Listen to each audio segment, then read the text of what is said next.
Olá, convertedores de cafeína em código de Minas Gerais, aqui é a Ana. Olá, pessoas. Eu não converto cafeína de...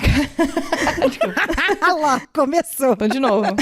Olá, pessoas de Floripa, aqui é a Jess. É bom eu não tentar outra abertura, que só essa funciona. E é aquela que passa mal tomando cafeína. Exatamente. Eu passo mal com cafeína, então... Então, gente, nesse episódio que a gente não vai falar de cafeína, a gente vai falar um papo menos técnico, mas é um papo que implica muito pra gente, vai causar muito impacto no nosso trabalho. Então, a gente trouxe 2 especialistas na Lei Geral de Proteção de Dados para nos contar mais sobre essa lei, o que se trata, qual que vai ser o impacto do nosso dia a dia e como a gente, como programador, nós devemos preparar para essa mudança. Bora lá? Bora lá. Então, solta a vinheta, Ellen! Você está ouvindo Pode Programar. Porque nós podemos. Porque nós podemos. Porque nós podemos. Porque nós podemos. Porque nós podemos. Porque nós podemos. Porque nós podemos. Nós podemos. Porque nós podemos. E aí, gente? Vocês conhecem o nosso programa de apoiadores do Pode Programar? Eu espero que sim, tá? Porque depois de tanto tempo ouvindo a gente falar, por favor, a gente agradece de montão quem tá aí nos apoiando, ajudando a atingir os nossos objetivos, e um deles é tornar o nosso podcast mais acessível e estarmos em diversas plataformas, e isso tudo tem um custo. E se você quiser saber mais sobre o programa de apoiadores, você pode acessar lá em podeprogramar.com.br/apoiadores. Lá você vai ver uma descrição melhor dos planos e também o nosso mural com todos os apoiadores, que hoje já são mais de 30, beleza? Isso, beleza! Então, vambora pro episódio.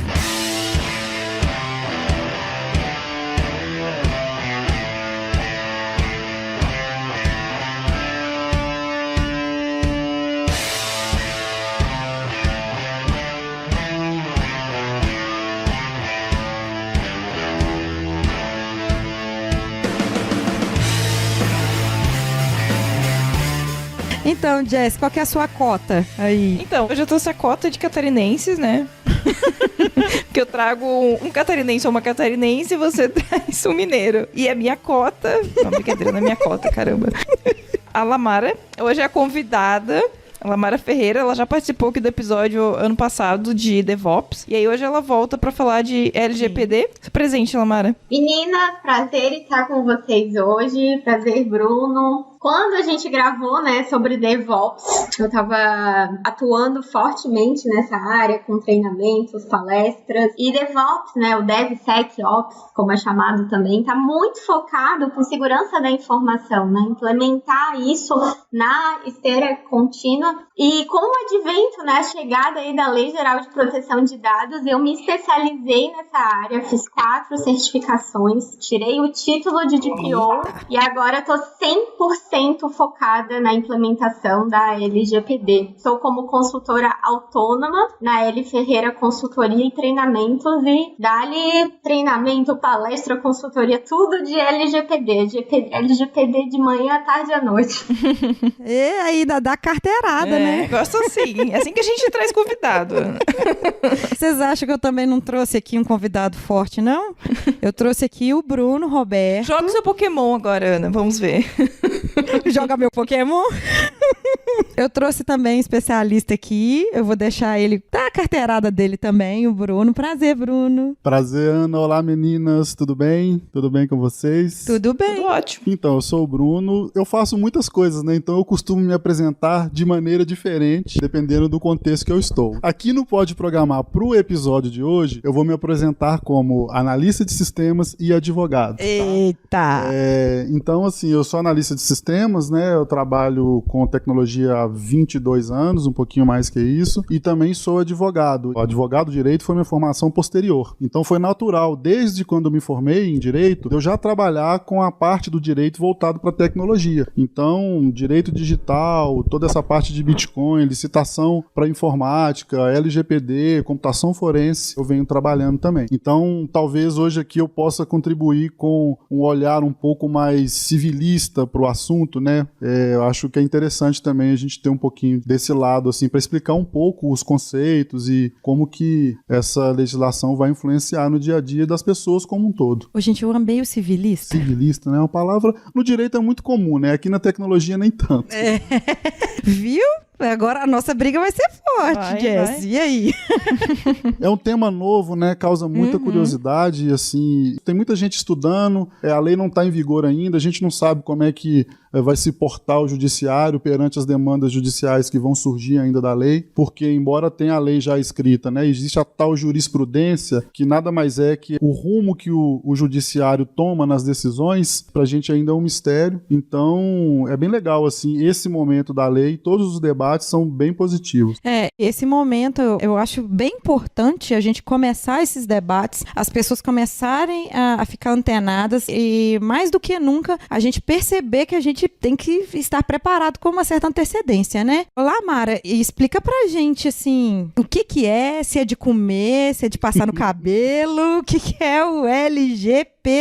Só vou fazer um adendo, não é LGBT, porque eu ouço essa piadinha o tempo inteiro. Isso, isso também. Gente, eu vou até contar um negócio pra vocês, viu? A minha mãe perguntou se eu não podia colocar certinho o que era a sigla no meu LinkedIn, que ela falou assim, filha, o povo tá achando aqui na tua cidade que você virou consultora dessas coisas de diversidade, não dá pra dizer o que significa a sigla.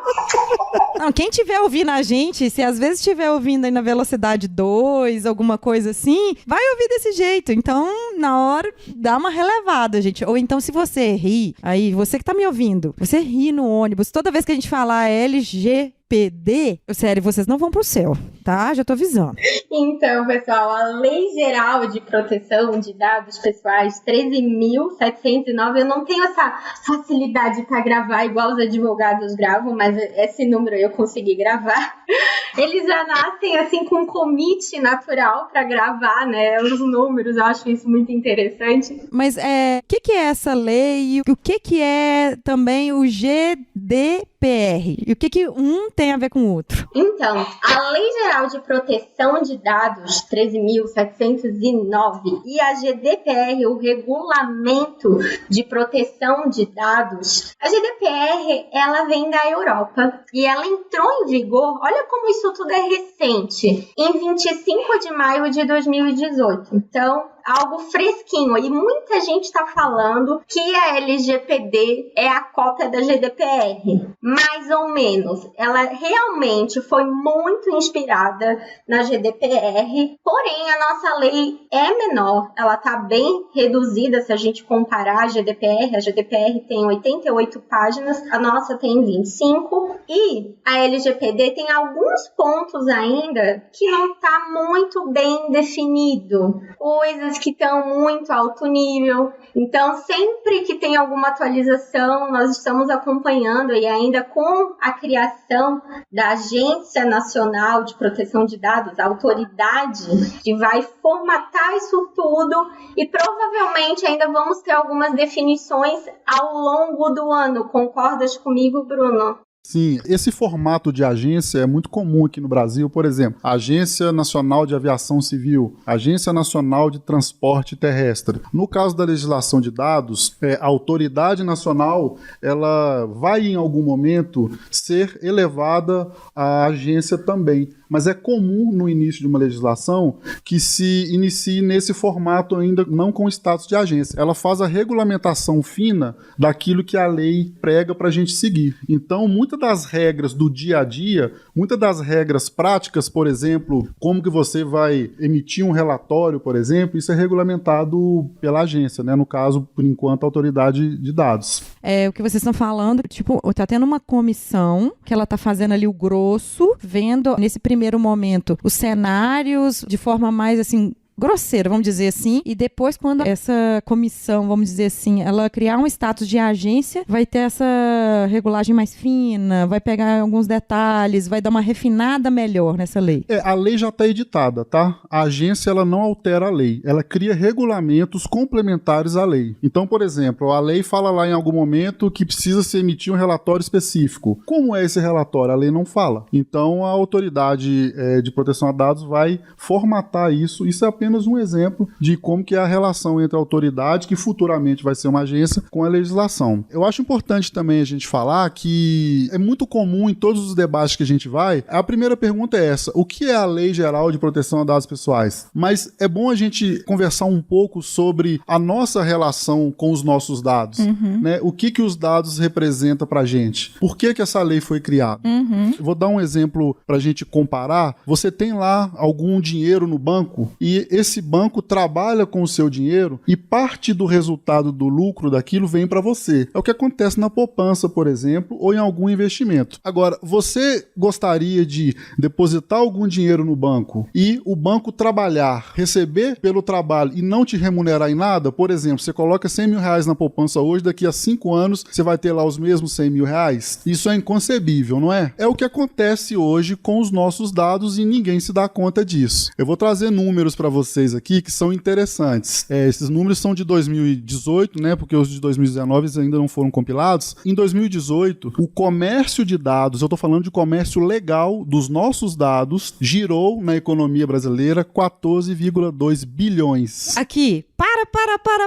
É isso mesmo. Comércio de nossos dados. O seu dado está sendo vendido. E o seu dado, junto com o meu, junto com todos os que estão nos ouvindo, ele movimentou 14,2 bilhões de reais apenas no ano de 2018. É aquela ligação que você recebe, né, no seu celular, que você não queria, aquele e-mail que você recebe, tudo aí tá esses dados que estão sendo vendidos. Pode ser, igual eu te falei, esses 14,2 bilhões é o comércio legal dos nossos dados. Muitas dessas ligações aí, elas vieram através de comércio ilegal dos nossos dados. Então, ou seja, o comércio rendeu muito mais. O que se captou, o que mediu, o que mensurou, que é a parte legal, 14,2 bilhões são dados da Abrafac. Só pra gente ter uma ideia, o Brasil é um país que consome muita cerveja, não é? É um país que consome muito leite e ovo de Páscoa. Então, só pra gente nos situar, no mesmo ano, 2018, o comércio de cerveja no Brasil movimentou 74 bilhões. Os dados nossos foram vendidos por 14 bilhões. Olha isso. Então, ou seja, é como se você tivesse pegado o seu dinheiro, colocado no banco, o banco está ganhando dinheiro com o seu dinheiro e você não está ganhando nada. Então, o comércio de dados legal no Brasil em 2018, ele movimentou 14,2 bilhões de reais. O comércio de leite que eu citei aqui, só para a gente situar, 52 bilhões, ovo de Páscoa 9,5 bilhões, delivery, que a gente pede no aplicativo ou por telefone, movimentou 10 bilhões, ou seja, o seu dado movimentou mais dinheiro do que todo o comércio de delivery do país. Então, ou seja, cara, tá certo. Tem alguma coisa aí que precisa ser revista. Não concorda? Eu tô chocada. Peraí, que eu tô chocada ainda com os dados. Eu gosto de dar esses números no início porque eu acho assim, essa discussão é muito mais de o que é a lei, o que ela faz, quais são as regras. Isso é muito pobre perante tudo que vem acontecendo há anos com as nossas informações. Os dados são seus. Alguém tá pegando seu dado e tá vendendo e tá gerando 14,2 bilhões de reais no ano. Em teoria, eu não tô ganhando nada com isso. Não, em teoria não, na prática. Na prática. Ninguém nunca te repassou. Não que a lei vai tratar de alguém te repassar o dinheiro. Não é isso. Ela trata de outra coisa que a gente vai detalhar aqui um pouco. Mas eu gosto de trazer esses dados aqui para poder impactar mesmo e saber o quão importante que é esse assunto. Não é apenas mais uma lei que está sendo editada, que vai entrar em vigor e que ninguém vai seguir. É um assunto muito importante. Só mais um último dado aqui pra gente esquentar um pouco mais. Pra gente sentindo calor aqui. Pra gente esquentar um pouco mais aqui. Olha só, esse agora são da Norton, né? A Norton, anualmente, ela emite um relatório de segurança cibernética e lá tem vários prismas desse relatório. Então, nesse mesmo ano, o Brasil ficou em segundo lugar em perda de dinheiro pelo cybercrime praticado com dados de terceiro. Ou seja, o seu CPF que alguém pegou para praticar algum crime. O Brasil ficou em segundo lugar no mundo com uma perda de 74,2 bilhões de reais nesse período. Nós não estamos falando de foto, de imagem. A gente está falando simplesmente daqueles 11 dígitos que a gente tem. Não apenas ele, né? Porque, por exemplo, a sua localização, a latitude e longitude do seu celular é um dado muito importante para alguma empresa. Então, ou seja, eu estou falando de dados de uma forma ampla. Não simplesmente no seu CPF, ou no seu e-mail, ou do seu endereço. Não é simplesmente aquele cadastro do formulário que eu fiz em alguma coisa. Tem muito mais do que isso. Mais para frente a gente fala um pouco de... Eu vou falar um pouco disso, porque nós de TI estamos acostumados com dados,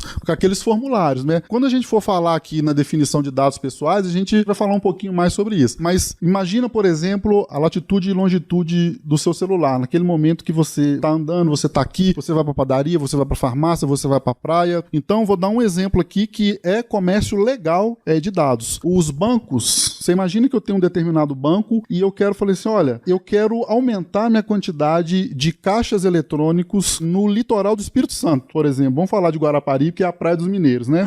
Gente. Se você sabe...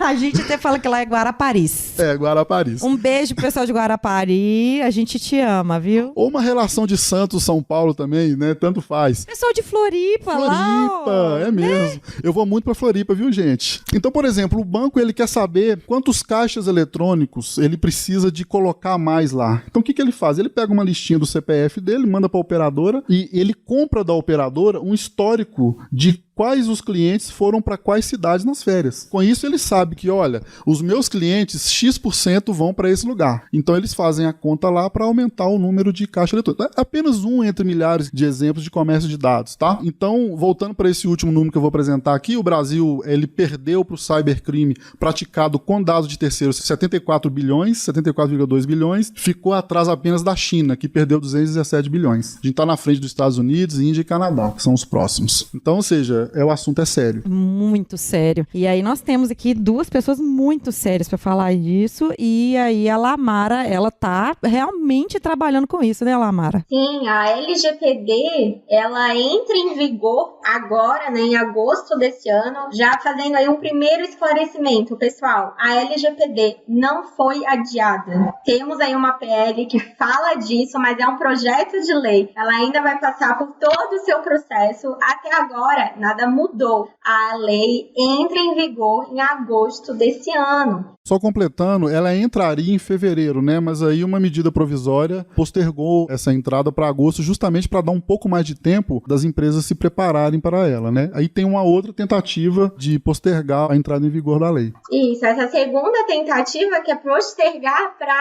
agosto de 2022, né? Postergar aí mais 2 anos. O que eles estão alegando? Que boa parte das empresas ainda não estão preparadas, né? Quando fala empresas, não são só as empresas de TI, né? Você tá falando em empresas num geral. Sim, até porque a lei, ela vai se aplicar a qualquer meio de processamento, tá? Não é só o que nós estamos acostumados a ver na área de tecnologia. Então, qualquer meio, a lei se aplica. Infelizmente, no Brasil, a gente tem um pouco a questão cultural de deixar as coisas para a última hora. Então, não é que precisa de porque as empresas não estão tendo tempo. Não, elas não estão priorizando, né? Muitas ainda pagam para ver. Ou então, a segurança da informação, que já conversamos isso, né? Muitas vezes ela acaba sendo deixada de lado, ela não é priorizada. Com essa mudança cultural, o fundamental é que a privacidade, ela entre como um valor central na organização. Os produtos e serviços já precisam nascer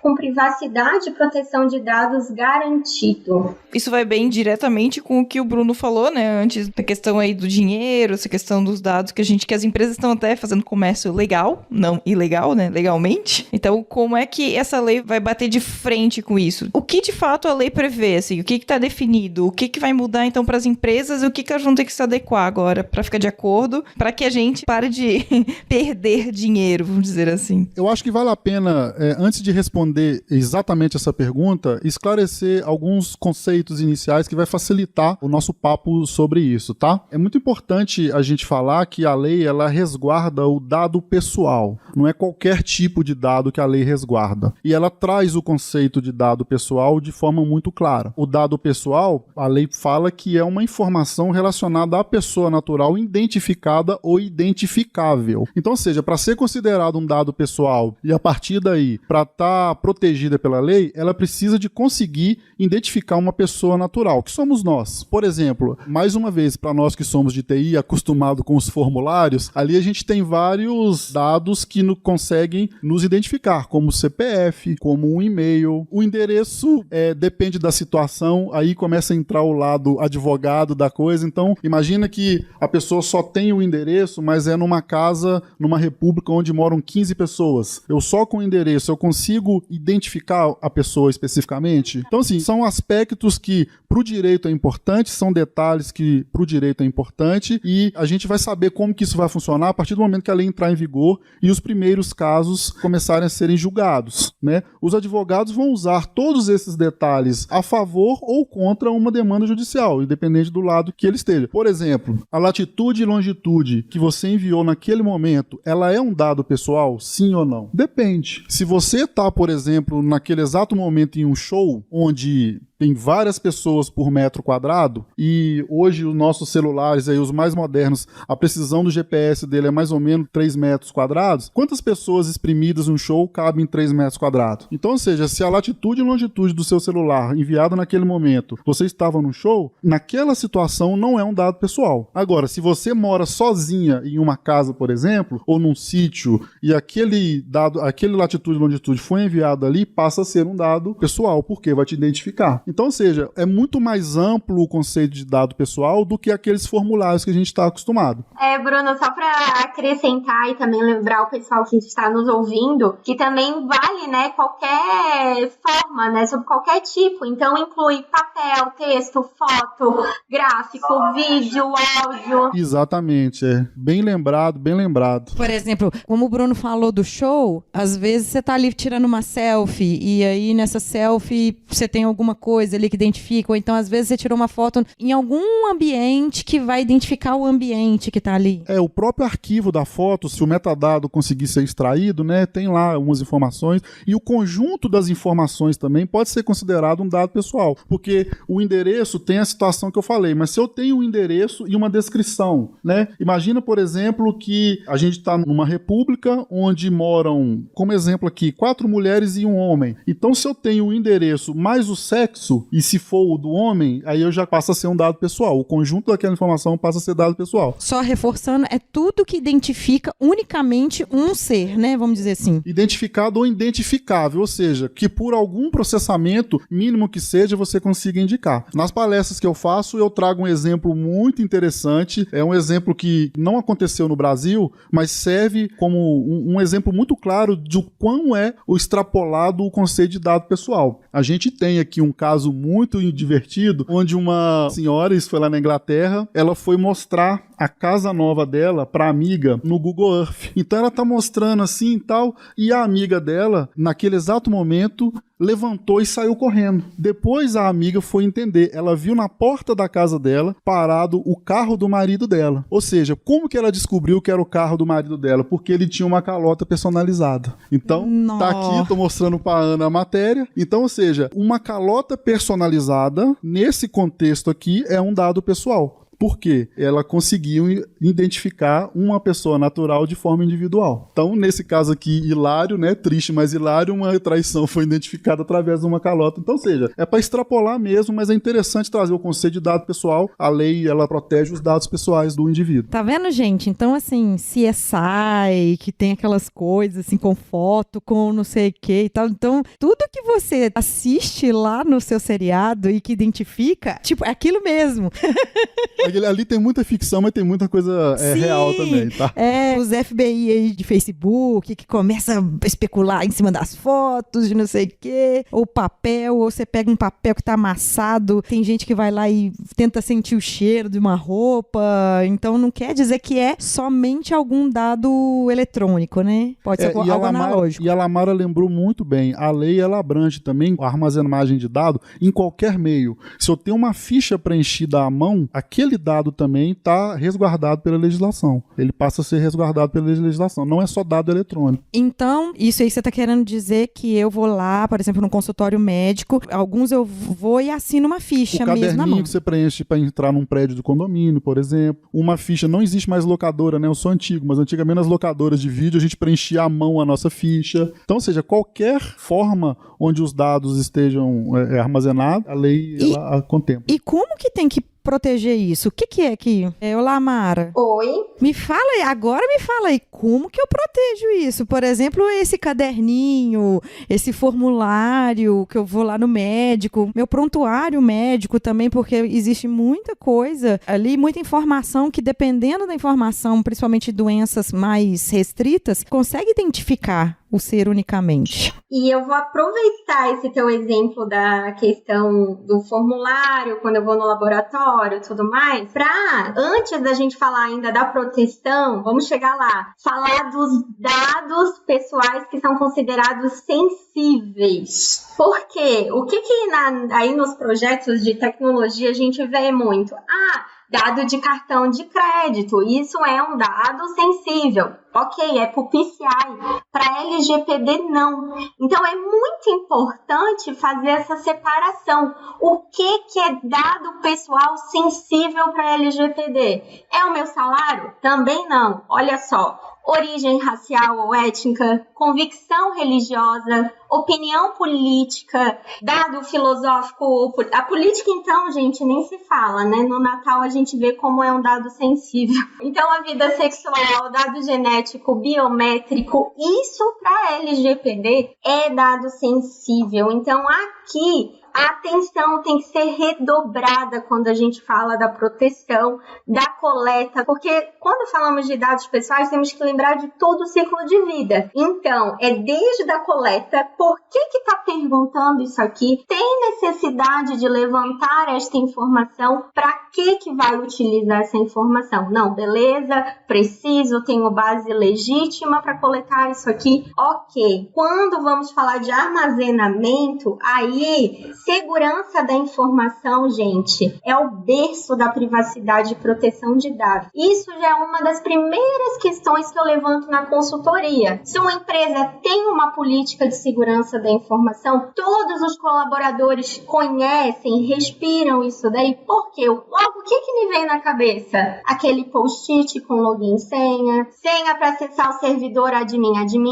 Então, gente, tem que dar um passinho para trás. Se a empresa ainda nem falou, nunca viu nada de segurança da informação, é necessário fazer toda essa conscientização e elaborar todos os procedimentos, políticas e normas a respeito da segurança da informação, que ela é primordial, muito importante para a privacidade, para garantir a proteção desses dados.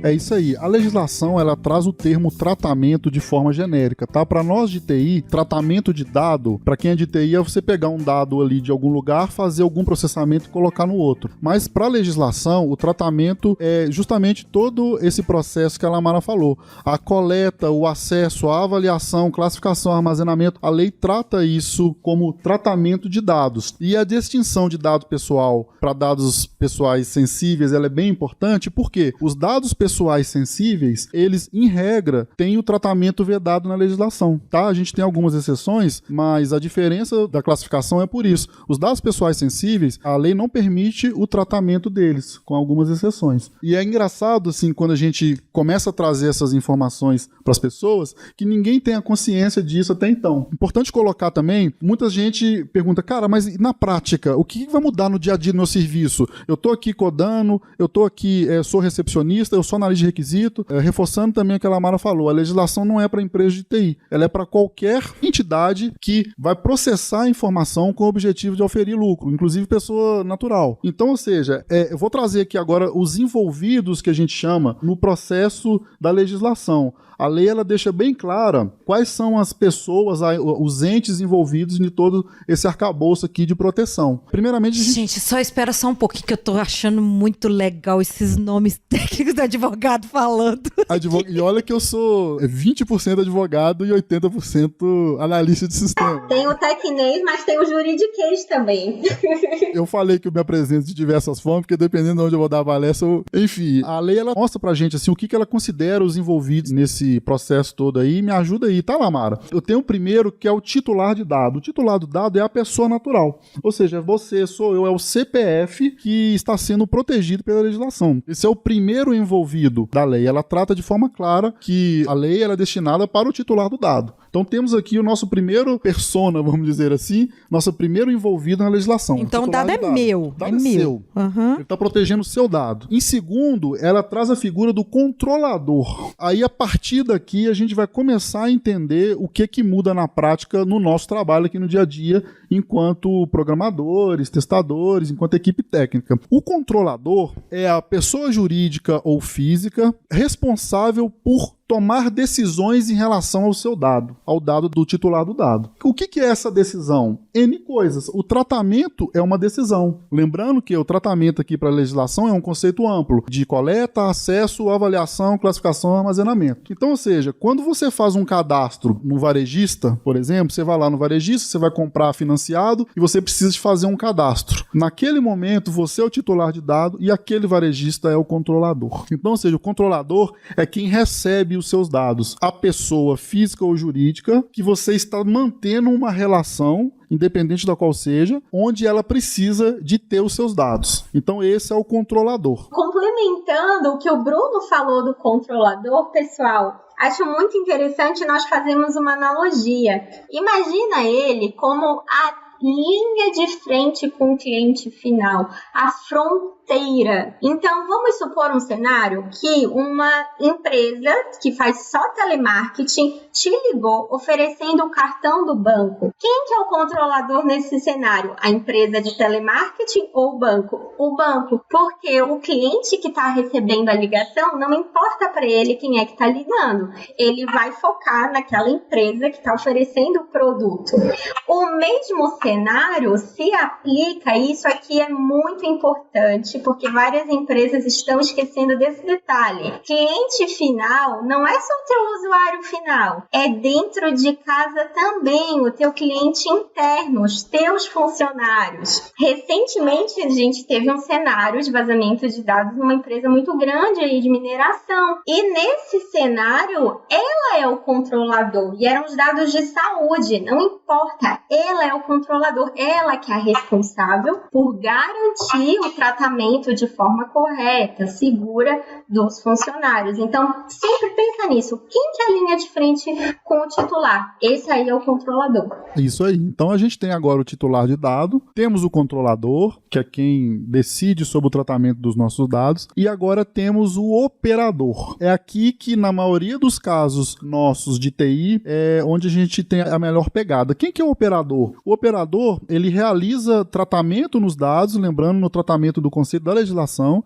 que é desde a coleta até a disponibilização. O operador, ele realiza tratamento dos dados em nome do controlador. Então, para nós de TI aqui, imagina que a sua empresa está fazendo um projeto para uma outra grande empresa. E você vai fazer uma coisa que a gente quase não faz. Ô fulano, eu preciso de uma massa de dados para testar. Você vai receber uma massa de dados daquela empresa. A partir daquele momento, a empresa para a qual a gente trabalha passa a ser a operadora daqueles dados, tá? Então, a maioria de nós de tecnologia, a gente trabalha em empresas de tecnologia, né? Construindo sistema, construindo soluções para uma outra empresa. Essa outra empresa que é o controlador, ou seja, cabe a ela a decisão sobre os dados, ela transfere para o operador, no caso nós, como TI prestador de serviço, é o tratamento daquele dado. Então, quando você pede uma simples massa de dados para poder testar a sua aplicação, a partir daquele momento, a partir do momento que o dado chegou até você, a empresa que você trabalha passa a ser o operador daqueles dados. Então, você realiza tratamento em nome do controlador. Então, ou seja, em todo esse processo aí de adequação para a legislação, tanto a empresa que é controladora quanto a empresa que é operadora precisa de rever as formas como ela trafega e disponibiliza esses dados. Tem mais um envolvido aqui muito importante, vou deixar para a Lamara falar, que é o encarregado. O mercado chama ele de DPO, mas o papel dele é muito interessante em toda essa relação aqui que a gente está discutindo, né, Lamara? Sim, o DPO ele tem um papel muito importante.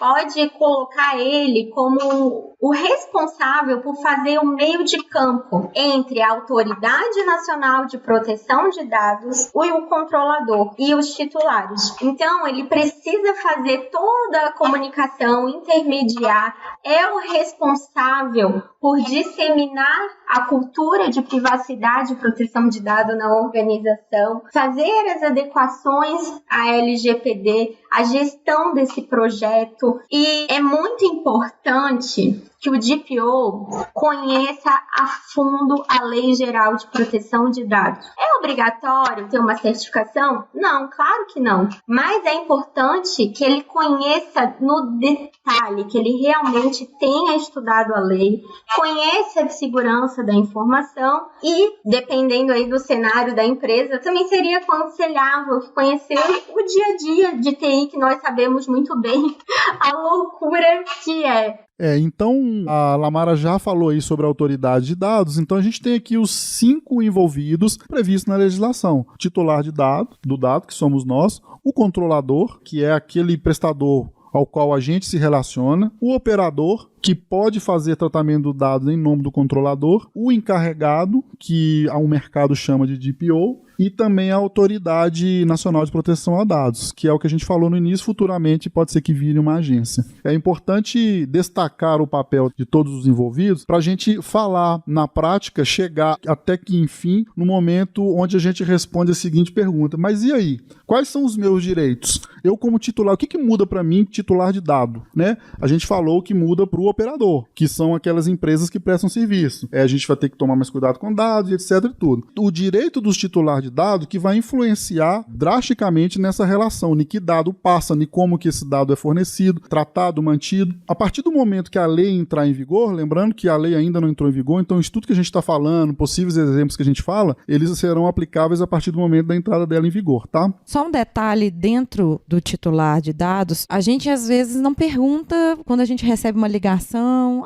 por favor, informe isso, informe aquilo. Às vezes a gente não questiona. Então, mais do que nunca, a gente deve questionar para que está sendo usado aquele dado e eles têm que responder de alguma forma realmente plausível. Exatamente. Né? A legislação prevê até um prazo para essa resposta, é o que a gente vai falar aqui agora. Então, acho que assim, o primeiro direito do titular de dado é saber exatamente o que o tomador vai fazer, o controlador vai fazer com seus dados. Também vai um pouco de cultura, né? Aquele contrato que a gente assina sem ler, aquele aceite que a gente dá na internet sem ler, naquele texto ali, precisa de estar claro o que a empresa vai fazer com nossos dados. Começa dali. É preciso que ali descreva exatamente o que vai ser feito, o que vai ser armazenado. A partir dali começa os nossos direitos como titular do dado. E a partir desse momento aumenta a minha responsabilidade como titular do dado, porque não adianta eu falar depois que eu não fui avisado, né? Porque lá vai estar constando. Lá vai estar constando, né? A gente tem a cultura de não ler, mas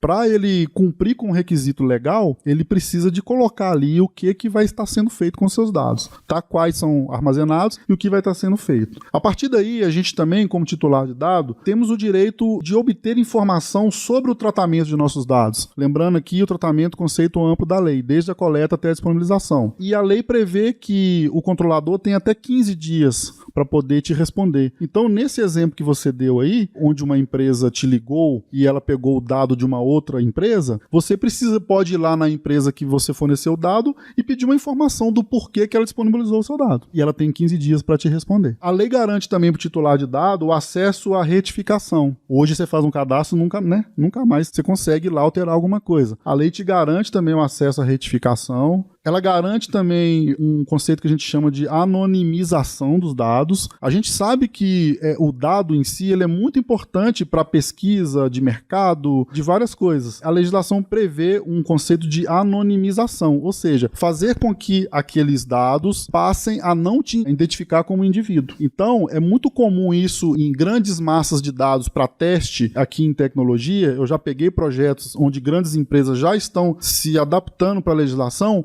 onde os dados vêm, por exemplo, embaralhado, onde o CPF ele não é o CPF real da pessoa, né? A gente já até tem um episódio, a gente vai linkar, que a gente já falou já de segurança da informação, e aqui esse episódio está vindo muito complementando um episódio aí para trás, que agora eu não tô lembrando o número dele, mas a gente vai linkar aqui no post. A questão de embaralhar os dados para a massa de teste é uma forma de anonimizar o dado. Ali você não consegue chegar no indivíduo com aquelas informações que estão ali. Lembra do exemplo que eu dei no início do banco que quer saber quantos caixas eletrônicos ele precisa de ter no litoral durante as férias e ele pega com a operadora a movimentação dos clientes? Ali também é um dado anonimizado, porque eu não consigo, com a informação que está trafegada ali, identificar uma pessoa de forma individual. Então, a anonimização, é difícil falar isso, mas eu treinei bastante, então estou conseguindo. Que bom, porque eu não vou conseguir falar. Então Todo mundo fala, Ana. Não vou falar, nem vou tentar, não. Meninas, vocês tentam falar aí do outro lado, anonimização. Então, só para fechar aqui os direitos. Então, anonimização, bloqueio ou eliminação, você pode virar lá para o controlador e falar, eu quero que você bloqueie meus dados. Ou seja, o dado continua lá, mas você não pode usar ele para nada. A eliminação também, você pode pedir para que aquilo seja excluído, seus dados sejam excluídos. Portabilidade também é um direito do titular de dado. Informação sobre compartilhamento, isso é muito importante. A empresa que tomou os seus dados, o controlador, ele precisa de te informar sobre o compartilhamento daquele dado, a partir do momento que você requereu isso a ele. Revogação de consentimento também, ou seja, em um determinado momento você permitiu que os seus dados fossem coletados e utilizados, a partir do momento que você não queira mais. Então você vai lá e revoga esse consentimento. Essa é a lista dos direitos dos titulares de dados. A partir disso, as empresas precisam de cuidar dos dados de forma onde respeite todos esses direitos aqui dos titulares. Um ponto. Eu vejo muito essa discussão, mas, por exemplo, nesse caso da empresa, né, de eu vou lá e revogo o direito. A empresa também pode, o direito dela de não fornecer mais um serviço para mim, porque eu tô tirando esse direito ao meu dado, certo? Apenas nos casos previstos em lei. Então, por exemplo, a negativa de consentimento. Isso é um direito também, eu acabei pulando aqui. Imagina você vai comprar uma roupa, hoje é muito comum, você chega lá, você vai comprar alguma coisa, seu CPF. Um dia eu falei, eu não quero dar. A moça, então não tem como eu vender. Eu falei, oi? Aí parece que ela estava em treinamento, aí veio o gerente, não, aqui quando for assim, você digita esse CPF padrão aqui. Olha só, o sistema já foi desenvolvido de forma que é obrigatório colher o CPF. A legislação, um dos direitos do titular do dado é a negativa do consentimento. Eu posso não te oferecer os meus dados e o serviço deve ser prestado. Claro que existem exceções. Então, por exemplo, você vai comprar um imóvel, não pode fazer isso, porque precisa dos seus dados para registrar em cartório. Você vai fazer uma compra de um carro, também os dados precisam ser fornecidos para registros e tudo. Então, excluindo-se algumas exceções, o serviço ele deve ser prestado, mesmo com a negativa do consentimento. É direito titular do dado também negar o consentimento para a coleta dos dados e, é claro, respeitando aí algumas exceções. Pessoal, eu posso aproveitar esse gancho dos direitos do titular e fazer um convite para vocês? Tem uma atividade que é um estudo de caso que eu aplico nos treinamentos de imersão da LGPD, que inclusive o pessoal de casa pode fazer agora também. Vocês vão vivenciar na prática como que o Spotify conseguiu fazer isso. E é um modelo brilhante para se inspirar e criar nossas centrais de privacidade. É o centro de privacidade do Spotify. Você vai lá, faz o login com a sua conta e consegue ver exatamente tudo que foi coletado, os teus direitos. Eles criaram isso de uma forma muito intuitiva. Ficou muito bacana. Inclusive, eu fui lá e falei, não, quero ver quais são os dados pessoais que o Spotify coletou de mim até agora. Ele pede o prazo de 30 dias, que é o prazo da GDPR. A nossa é 15 dias, conforme o Bruno lembrou muito bem. Então, atenção, é 15 dias. E recebi no meu e-mail depois um arquivo bonitinho com os dados que foram coletados. É muito interessante o modelo do Spotify.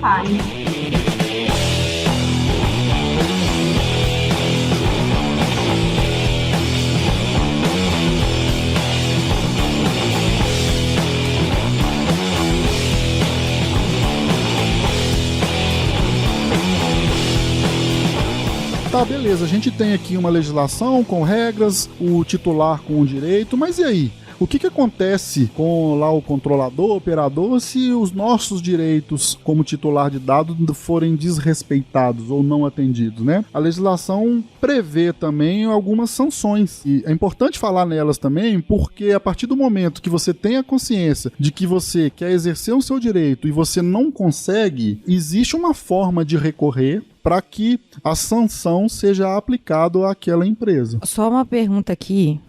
Às vezes as pessoas não estão muito familiarizadas com o termo sanção. O que seria esse termo? Não é o Sansão da Dalila, não, né? É o Sansão da Mônica. Eu tinha que soltar essa piada.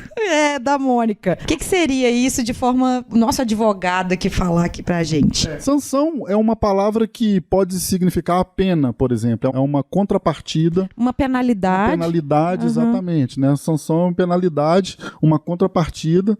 A partir do momento que algum direito, no caso aqui, foi desrespeitado, alguma regra não foi cumprida. A LGPD, ela prevê a advertência como, digamos, sanção mais branda, né, podendo chegar até a multa para a empresa que desrespeitou o direito ou que causou o que a legislação chama de um incidente, ou seja, uma violação de dados pessoais. Então, por exemplo, a Lamara citou há pouco aí de um vazamento de dados, né, que é o que a legislação classifica como exposição, externo ou interno, por exemplo. Isso é um incidente, é uma violação de dados pessoais. A perda de dados também é considerado um incidente para a legislação. O tratamento diverso do acordado com o titular, que é o uso indevido. Então pensa, lá naquele contratozinho que a gente deu aceite ou que a gente assinou, lá estava explicando exatamente como o seu dado ia ser tratado. Se houve um tratamento diverso daquilo, é considerado também pela legislação como um incidente. Desacato à requisição do titular também é um incidente, ou seja, aquele rol de direitos que a gente leu há pouco do titular de dados, se ele for desacatado por uma empresa, por um controlador, por exemplo, ele também é considerado um incidente. É claro que para ser um incidente, esses casos que a gente está falando assim, ele tem que gerar alguma perda, né? Alguma perda para que o dano seja reparado. Perda, você está falando que pode ser moral, pode ser financeiro. Isso. No caso da reparação, pode ter alguma situação onde você não teve nenhuma perda, mas ainda assim você tem todos aqueles direitos. Eu quero que meu dado não seja mais tratado pelaquela empresa. Eu não quero que ela mais tenha meu dado guardado. Não te causou nenhuma perda, ainda assim você tem direito. Agora, se o tratamento do dado, ou seja, se o incidente, se a violação do dado te trouxe perda, cabe danos também. Reparação por danos, tá? Material, moral, aí vai depender de caso a caso. Nos casos onde a gente consegue demonstrar a violação, o incidente, a legislação prevê a advertência, tá? Para a empresa, prevê também uma multa, e que ela é até bem pesada, né? Ela é 2% da receita no Brasil e ela pode chegar até 50 milhões por incidente, né? É bem preocupante, é bem sério. As empresas, elas precisam de se atentar para isso, elas precisam começar a se preparar para a legislação, porque 50 milhões por incidente é um valor bem considerável. Claro que isso é o limite. Eu ouso dizer que já tá tarde para começar, já deveria ter começado, né? E é por isso que tem esse movimento de postergação aí, para que o pessoal ganhe mais um prazo, né? Mas, assim, a Lamara acho que talvez pode dizer um pouco mais, porque ela tá convivendo, eu acho, com mais empresas, mas o Bruno também pode dizer. Como é que vocês estão vendo as empresas nesse ponto? Assim, elas já estão realmente se preparando? Não? Estão deixando tudo pra cima da hora? Como é que as equipes de TI dentro das empresas estão se preparando para isso? Existiu uma virada de chave para esse ano que foi, assim, algo surreal. A busca aumentou muito. Porque o que aconteceu? Ano passado, as empresas estavam olhando, as maiores já tinham iniciado o seu projeto de adequação, porém, as menores não estavam botando muita fé, tá? Eu percebi que aconteceu esse movimento. E agora, como não surgiu nenhuma notícia, nada, dizendo, adiou a LGPD, beleza, agora é só agosto de 2022, mais 2 anos. Não teve nada disso. Então, as empresas estão, poxa, então vai entrar em vigor mesmo, é verdade? Estão correndo atrás. A procura está bem alta e vale ressaltar que são diversos segmentos de negócio que precisam se adequar. Então, é comércio, o setor de turismo, hotelaria, saúde, empresas de contabilidade, indústria, tem de tudo. Então, tem aparecido diversos cenários e o tratamento de dados pessoais, ele afeta praticamente, como a nossa lei não teve nenhuma definição no sentido de tamanho de empresa, ela afeta praticamente todas as empresas. Então, precisa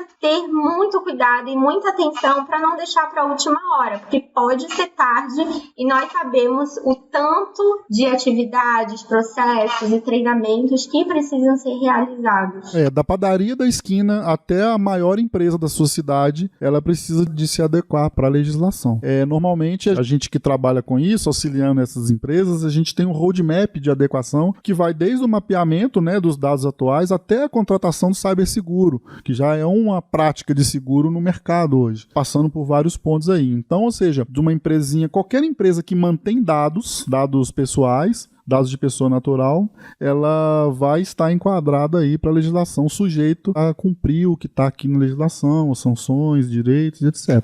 Também acho que é legal a gente falar que como a lei ainda não entrou em vigor, muita coisa ainda talvez vai ser ajustada com a bicicleta andando, né? É o que eu chamei no início aqui de jurisprudência, né? A lei, qualquer legislação, ela é muito interpretável, né? E haja vista as discussões que a gente vê aí na mídia, por exemplo, do Supremo Tribunal Federal, às vezes os votos lá são 5-6, então, ou seja, tem discussão mesmo. E a partir do momento que a lei entrar em vigor, a gente vai começar a perceber das decisões dos tribunais o caminho prático que ela vai percorrer. A partir daí, a adequação ela vai se tornar um pouco mais direcionada para aquilo que vem acontecendo. Hoje, já é muito necessária a adequação baseado no texto legal. Mas a partir do momento que a legislação entrar em vigor e decisões judiciais forem sendo tomadas, de repente vai ser preciso rever um pouco essa adequação aí que está sendo feita agora. Aqui, né, na empresa, a gente já tem um comitê formado, já tem, né, pessoas responsáveis por isso, mapear todo o nosso fluxo de dados, tratamento de dados para poder aplicar, né? O que a gente vai fazer tecnicamente, por exemplo, para anonimizar os dados dos nossos clientes ou até mesmo dos nossos colaboradores e tal. No nosso caso, a gente já tá andando com isso. Um dos motivos de eu saber que o Bruno tinha as manhas disso aqui, porque lá no início do meu projeto, uma das primeiras coisas que eu perguntei para ele lá em julho, agosto, mais ou menos do ano passado, eu já questionei para ele, falei assim, olha, e aí, como que eu posso fazer aqui como desenvolvedor aqui no meu projeto, como que eu vou aplicar essa situação e tudo mais? Aí ele já me deu uma tranquilizada, que eu podia esperar um pouquinho, ficar mais tranquila, mas que eu tinha que avisar para o cliente que era para ser previsto isso. E aí a gente vai fazer aí uma sugestão de mudança para ele, que é adequar os dados dele. As empresas têm que começar a pensar no início de tudo. É necessário guardar o dado? Ou a quantidade de dados? Porque a partir do momento que a legislação entrar em vigor, cara, guardar dado vai ser risco. Então, ou seja, na prática, as empresas elas precisam mudar muito segurança de informação em contrato, né? Então, a parte de segurança de informação, suplementação técnica com o objetivo de melhorar a segurança de dados, política de segurança da informação, inclusive com processos, né? Muitas empresas têm, mas não fiscalizam, então é implantar e fiscalizar essas políticas, né? Conhecimento, conscientização e treinamento para todos os envolvidos. É preciso de contar, de falar para a empresa, porque a empresa ela é feita de pessoas, é preciso falar para as pessoas, não adianta uma ou duas pessoas ou contratar um DPO no mercado para fazer tudo. As pessoas precisam estar sabendo o que está acontecendo, quais são os principais objetivos, sanções, e na parte de contrato, adequações contratuais, principalmente entre controlador e operador, que é o que a gente explicou há pouco, né, onde esses dados vão trafegar de forma mais robusta, aqui, principalmente para nós em TI, e interessante também, contratos de trabalho, porque as empresas que empregam, elas passam a ser responsáveis pelos dados dos empregados também. Então, não é só na relação de consumo, né? Os empregados, eles fornecem dados para a empresa e a empresa passa a ser responsável também. Então, é uma mudança radical que as empresas precisam fazer e começar o quanto antes. Em cima disso, eu ia até até fazer uma pergunta, por exemplo, as empresas hoje que têm produtos digitais, por exemplo, o banco, pega um Nubank da vida, a gente passa os nossos dados e eles controlam e eles administram isso. Então, eles estão fazendo mais de um papel aí. Nesse caso específico que você falou aí, eu classifico o Nubank como controlador, né? A decisão sobre o seu dado cabe exclusivamente a ele. Se ele repassar isso para uma outra empresa, que é o exemplo que a Lamara deu há pouco, para um telemarketing te ligar, o telemarketing é o operador. Mas a decisão do dado é, no caso aqui, do Nubank. Ele é o controlador, cabe a ele a decisão. Eu vou passar essa lista para o telemarketing fazer uma coisa. O Nubank não faz isso, né? Mas é só hipotético. Aquele operador de telemarketing, ele passa a ser o operador que a legislação prevê. Entendi. Uhum. Aquela empresa que você mantém um relacionamento, em regra, vai ser a controladora, vai ser o controlador de seus dados. O negócio vai ser sério. Vai ser sério. Aí agora tá na hora da Lamara fazer o merchan dela, que ela é DPO, né? Pois é, como que esse mercado agora, como é que tá essa especialização? Primeiro o como, depois a gente vai falar como que se torna especialista. O que tá acontecendo nesse movimento até a gente chegar a ser especialista? A gente, assim, uma pessoa como você, uma consultora. O DPO, ele é um papel muito novo nas organizações. Então, até já escutei uns murmurinhos, o Bruno deve ter ouvido muitos também, falar assim, nossa, agora tá brotando DPO aqui no meu LinkedIn, não sei o quê. Porém, quando a gente teve a questão da virada, né, para utilizar as práticas ágeis, vocês vão lembrar também o tanto de Scrum Master que surgiu, o DPO. Então, é um movimento necessário porque realmente a demanda será absurda. Hoje, na lei, como é que tá? Toda empresa que processa, né, realiza aí o seu tratamento de dados pessoais, precisa indicar um DPO. Não tem nenhuma exceção, por enquanto, lá descrita. Então, esse profissional, ele vai ser muito importante. E algo que está muito interessante é que ele também pode ser contratado como serviço. Foi aonde eu também vi essa possibilidade e fiz as especializações, né? As certificações. Tem uma que está muito em alta, que é da Exim, que é a que está tendo a maior busca, que são 3 provas para ter o título de encarregado de proteção de dados, que é algo que lá na Europa também foi muito importante. Eu tenho um dado aqui que o número de DPO em um ano chegou a 300 mil na Europa. E eles acham que vai aumentar ainda para mais 500 mil esse ano. Então imagina, é realmente uma profissão do futuro, né? Então o DPO tá aí, vocês vão ver muitas vagas de consultor, LGPD, encarregado de proteção de dados. E outra discussão, o Bruno sabe muito bem disso aí também, que tá tendo o DPO precisa ser um advogado ou um profissional de TI? Isso é algo que volta e meia a gente vê uns arranca-rabo. Sempre tem. Não tem, Bruno? No meu caso, eu sou os dois, né? Então... Tá blindado. Tá blindado.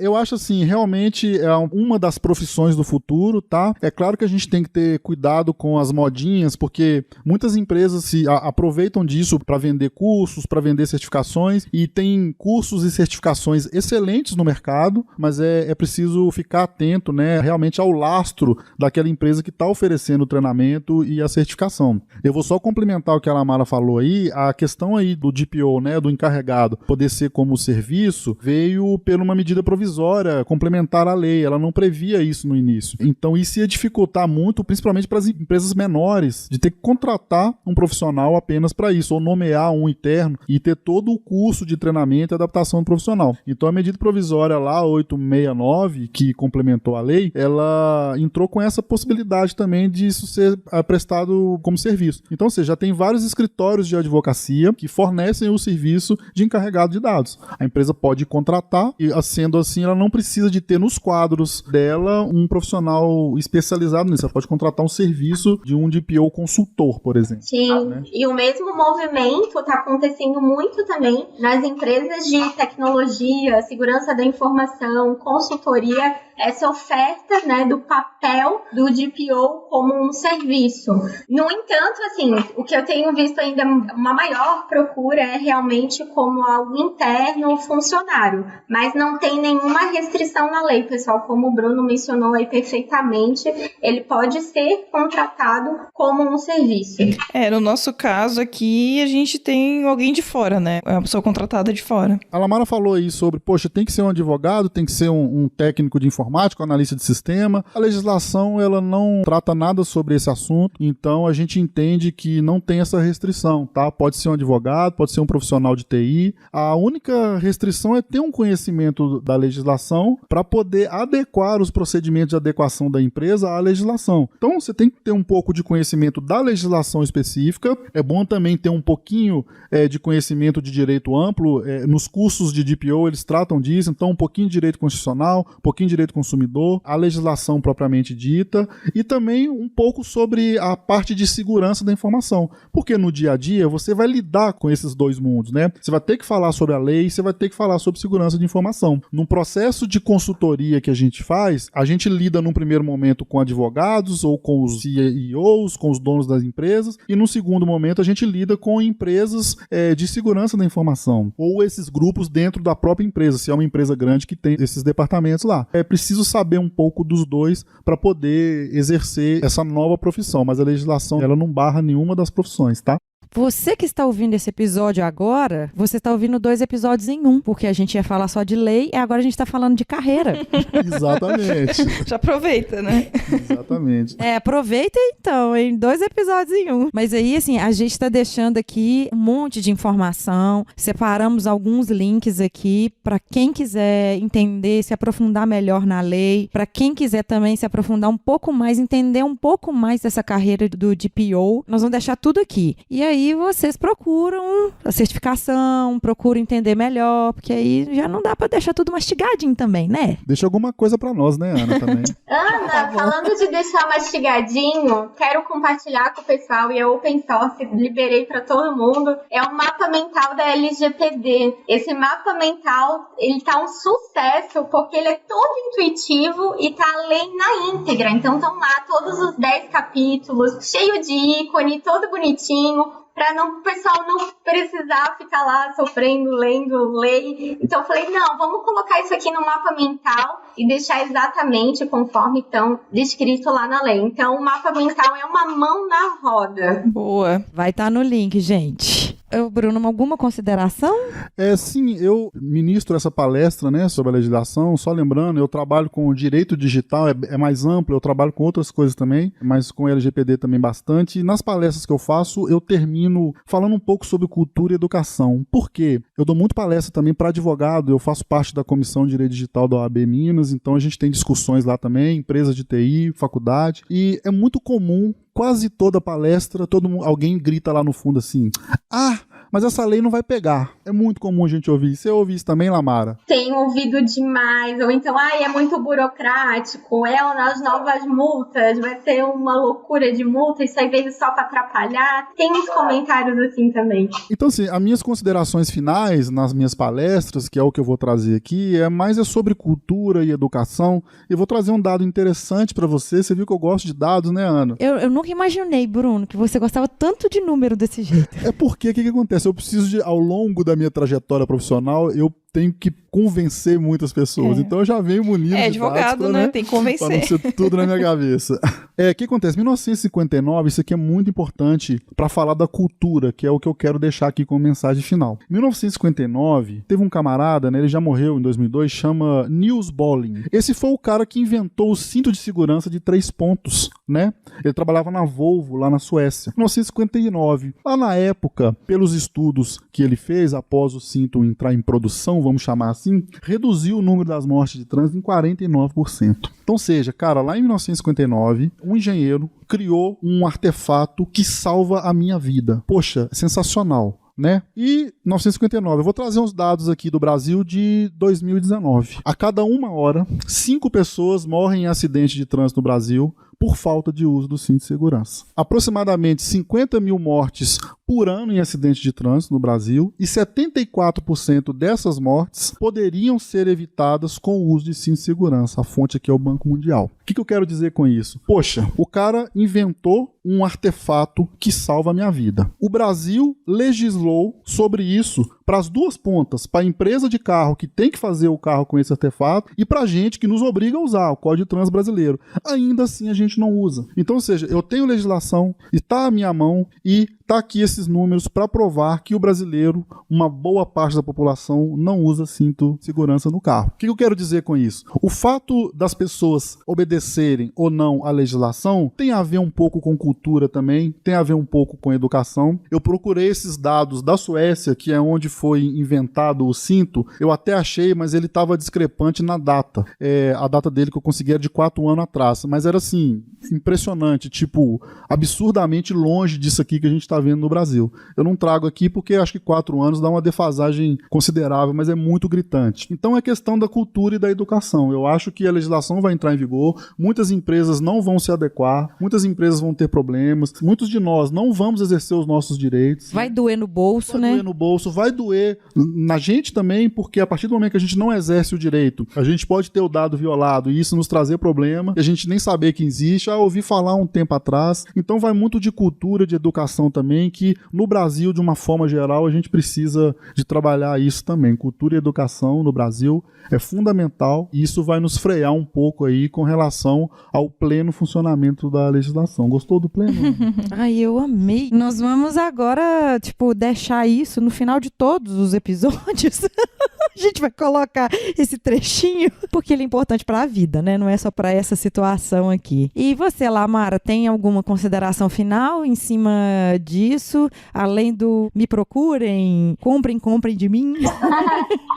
Aproveitar, né, para fazer a propaganda. Mas antes, assim, reforçar isso que o Bruno falou, é muito importante a cultura de privacidade dentro das organizações. Eu até brinco com isso também nas palestras, falo da hashtag, o que se faz na empresa, fica na empresa. Então, tudo isso que a LGPD está trazendo, todos esses aspectos, conceitos, isso precisa ser viralizado dentro da empresa, né? Falar do privacy by design, que é colocar a privacidade desde a concepção, desde que a empresa teve a ideia de um novo produto, serviço, e colocar isso ao longo de todo o ciclo de desenvolvimento. E vou aproveitar também para deixar aqui os meus contatos. O meu site é o consultoralgpd.com.br. Ofereço palestras, o treinamento de imersão, que é misturar bastante os conceitos com atividades práticas, mão na massa, diagnóstico, enfim, todo esse mundo de LGPD estou abraçando, estou 100% focada. E o Bruno? Bruno, que ele falou que ele faz perícia digital e tudo mais.